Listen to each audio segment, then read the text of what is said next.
Hello my dear students, आज बड़ा दिलचस्प टॉपिक है फ्री रेडिकल सब्स्टिट्यूशन रिएक्शन। इसको समझने के लिए बस एक छोटी सी टर्म मुझे बतानी पड़ेगी आपको। फ्री रेडिकल क्या होता है? देखो भैया, जब सेम एटम सिंगल बॉन्ड के थ्रू लिंक्ड होते हैं, जैसे Cl सिंगल बॉन्ड Cl, ये तो खैर वेल अंडरस्टूड पॉइंट है कि सिंगल बॉन्ड क्यों बना। एक इलेक्ट्रॉन क्लोरीन का, एक इलेक्ट्रॉन दूसरे क्लोरीन का। CH3 सिंगल बॉन्ड CH3, ये भी सेम, ये भी सेम। जब सेम सेम एलिमेंट होते हैं और उनके बीच बॉन्ड ब्रेक होता है तो ये जो शेयर्ड पेयर ऑफ इलेक्ट्रॉन है ये इक्वली डिवाइड हो जाती है। तेरा इलेक्ट्रॉन तेरे पास, मेरा इलेक्ट्रॉन मेरे पास। Cl के पास ये रखा, दूसरे Cl के पास ये रखा। इस सिंगल ओड इलेक्ट्रॉन स्पीशीज़ को, ऐसी स्पीशीज़ जो सिंगल ओड इलेक्ट्रॉन रखती है, एक अकेला इलेक्ट्रॉन, सिर्फ अकेला, ना नेगेटिव ना पॉजिटिव, बस अकेला है, इसे कहते हैं फ्री रेडिकल। ठीक, इसको फ्री रेडिकल बोलते हैं। और ये जब ये बनता है जब सेम एलिमेंट के, जब सेम इलेक्ट्रॉन नेगेटिविटी वाले एलिमेंट के बीच बॉन्ड को ब्रेक किया जाता है। और सबसे ख़तरनाक पॉइंट, अल्ट्रा वायलेट लाइट की प्रेजेंस में बनता है। फ्री रेडिकल बनाने के लिए अल्ट्रा वायलेट की प्रेजेंस बहुत ज़रूरी है। अब आ जाओ इधर। CH4 प्लस Cl2 मैंने रिएक्शन कराई इन दोनों की, तो पता लगा एक हाइड्रोजन हट गया, उसकी जगह एक Cl आ गया। मुझे पता है कि यार Cl2 में से एक Cl तो जब आया होगा जब Cl से Cl के बीच बॉन्ड ब्रेक हुआ होगा और बना होगा फ्री रेडिकल, है ना। ये रहा, इस फ्री रेडिकल ने हटा दिया होगा इसके एक हाइड्रोजन को। हटाने को बोलते हैं सब्स्टिट्यूशन। तो इस CH4 का एक हाइड्रोजन जो सब्स्टिट्यूट हुआ है वो Cl फ्री रेडिकल से हुआ है, क्लोरीन फ्री रेडिकल से।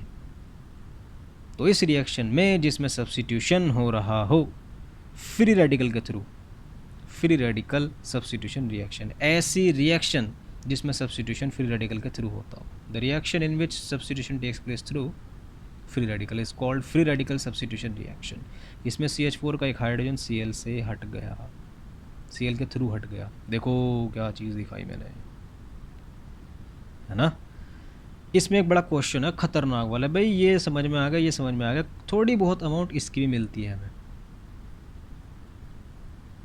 इथेन की। ये कैसे बना? साइंटिस्ट ने भाई चुप्पी साध ली, सबके सब चुप हो गए। बस मैं आया वहाँ से और मैंने इसको एक्सप्लेन कर दिया कि मैं बताता हूँ कैसे बना। इसका मैकेनिज्म है भैया, इसका मैकेनिज्म आपको समझना होगा। सो भाई यार, सिंगल बॉन्ड है, इथेन, इथेन ये CH3 सिंगल बॉन्ड CH3 है, ठीक है। इसका मैकेनिज्म आपको समझना पड़ेगा। सबसे पहले CH4 Cl2 में से तसल्ली से पहले Cl2 आता है। मैं इसका बॉन्ड बना देता हूँ। ये एक इलेक्ट्रॉन क्लोरीन का, ये इलेक्ट्रॉन दूसरे क्लोरीन का, बॉन्ड ब्रेक होगा। ये इसका इलेक्ट्रॉन इसके पास, इसका इलेक्ट्रॉन इसके पास, ये आ गया, ये आ गया, ये बन गया फ्री रेडिकल। इसे बोलते हैं चेन इनिशिएशन, जिसमें फ्री रेडिकल का फॉर्मेशन हुआ। एक स्टेप हो गया। दूसरा स्टेप चेन प्रोपागेशन। देखो भैया, जो फर्स्ट स्टेप में फ्री रेडिकल बना है Cl, वो यहाँ आएगा और आकर सीटी मारेगा इसके सामने, हेलो। सिंगल बॉन्ड ऐसे ही ब्रेक करो, इसका इलेक्ट्रॉन इसके पास, इसका इलेक्ट्रॉन इसके पास। तो जब कार्बन पर सिंगल इलेक्ट्रॉन आएगा तो ये पूरा का पूरा CH3 बाहर, CH3 सिंगल इलेक्ट्रॉन। ये सिंगल इलेक्ट्रॉन किस पर रखा हुआ है? कार्बन के ऊपर। और जो यहाँ से H निकला था फ्री रेडिकल, क्योंकि इसका इलेक्ट्रॉन इसके पास आया था ना, फ्री रेडिकल, ये और ये मिलकर बना लेंगे HCl। अब इसको बड़ा गुस्सा आएगा, अब है मनहूस मारे, तू यहाँ आ गया था, तेरा दूसरा मॉलिक्यूल कहाँ रखा हुआ है? Cl2 वाला। तो CH3 फ्री रेडिकल यहाँ आया, प्लस दूसरे मॉलिक्यूल के सामने घूरने लगा। छोड़ूंगा नहीं, तूने मेरा बेड़ा गर्क किया, मैं तेरा बेड़ा गर्क करूँगा। इसका इलेक्ट्रॉन इसके पास, इसका इलेक्ट्रॉन इसके पास, फिर से यहाँ भी क्या बन जाएंगे? Free radical. ये दोनों के दोनों आपस में कंबाइन हो जाएंगे और क्या बना लेंगे? CH3Cl। और ये क्या? Cl free radical. ये पहले Cl किसके साथ अटैच था? इसके साथ, लेकिन यहाँ क्या बन गया? Free radical.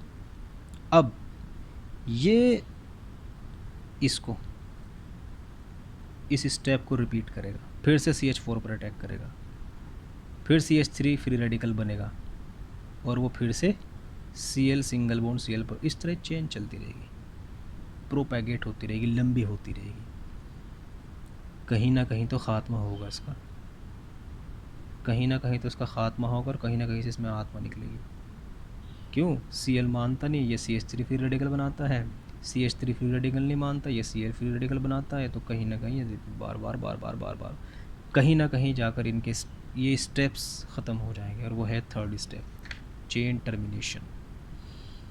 यार तू मान नहीं रहा, एक काम कर ले, तू अपनी ही जैसी स्पीशीज़ के साथ अटैच हो जा। एक रास्ता तो ये है, Cl सिंगल बॉन्ड Cl, ओह कोई फ्री रेडिकल नहीं बना, जैसे वहाँ फ्री रेडिकल बन रहा था ना, अब यहाँ कुछ नहीं बना, ये Cl के साथ अटैच हो गया। तो जी उसका उसका क्या होगा फिर? वो भी तो था, अगर तुमने इसको ठंडा बैठा दिया, क्योंकि एक दूसरे पे गुस्सा कर रहे थे, तो ये भी तो गुस्सा कर रहा था, या ये बनता था दूसरे स्टेप में, हिस्सा ले लेता था। यार एक काम करो, इसके पास भी एक रास्ता है, ये Cl फ्री रेडिकल के साथ ही कंबाइन हो जाए और क्या बना ले, CH3 single bond Cl, single bond ही आएगा, जाहिर सी बात है, एक Cl का इलेक्ट्रॉन एक CH3 का इलेक्ट्रॉन। या फिर दूसरा रास्ता है कि CH3 दूसरे CH3 के साथ ही कंबाइन हो जाए, क्या बन जाएगा, सिंगल बॉन्ड। ये बन गया CH3, जो उसका आंसर है। ये क्वेश्चन आता है कि जब मीथेन का क्लोरीनेशन किया जाता है तो इनके साथ एथेन क्यों बन जाता है? इसका आंसर हमें मिलता है चेन टर्मिनेशन स्टेप में, जिसके अंदर CH3 फ्री रेडिकल का कॉम्बिनेशन CH3 फ्री रेडिकल के साथ ही हो जाता है और फॉर्मेशन होता है किसका, इथेन का। तो ये भैया मैंने आपको बता दी free radical substitution reaction. Substitution हो सकता है इलेक्ट्रोफाइल के through, electrophilic substitution reaction. Substitution हो सकता है न्यूक्लियोफाइल के थ्रू, न्यूक्लियोफिलिक सब्स्टिट्यूशन रिएक्शन। इसको मैं अपनी दूसरी वीडियो में एक्सप्लेन कर चुका, वहाँ पढ़ना। ये थोड़ा अटपटा सा था और चटपटा था और खटपटा था, इसलिए मैंने इसको अलग से पढ़ा आपको, ठीक है। तो मेरी उन वीडियो को देखना अगर आप न्यूक्लियोफिलिक सब्स्टिट्यूशन रिएक्शन या इलेक्ट्रोफिलिक सब्स्टिट्यूशन रिएक्शन देखना चाहते हो। आज के लिए इतना ही, बहुत देर हो गई, अब खाना वाना खा लो जाके, रात का टाइम है तो चाय पी लो, और ज़्यादा रात हो गई तो सो लेना, क्योंकि वीडियो इतनी इंपॉर्टेंट नहीं है, कल जाके देख लेना। हाँ अगर कल एग्ज़ाम है तो अब पढ़ लो, अब देख लो इस वीडियो को, ठीक है। सॉरी अगर मैंने एक्स्ट्रा बोल दिया। Thank you.